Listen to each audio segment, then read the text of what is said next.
எல்லோரும் எப்படி இருக்கீங்க? நாங்கள் ரொம்ப நல்லாயிருக்கோம். இன்றைக்கி வந்து கம்பு தோசைக்கு தான் ரெடி பண்ணியிருந்தேன். அது வந்து கிளைமேட் சேஞ்ச் ஆனனால கொஞ்சம் வாய்ஸ் சேஞ்ச் ஆகிட்டு, அதனால் கொஞ்சம் அட்ஜஸ்ட் பண்ணிவிடுங்க.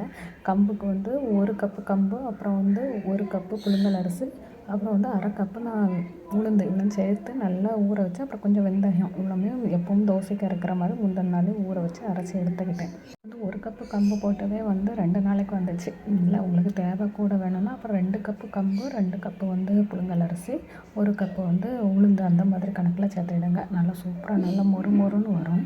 தோசை வந்து யாருக்கு பிடிக்குதோ இல்லையா, கண்டிப்பாக வந்து சின்ன குழந்தைங்களுக்கு பிடிக்கும். ஏன்னா எங்கள் வீட்டில் இருக்க ஆள் வந்து எதுவுமே சாப்பிடாது 2 பேருமே.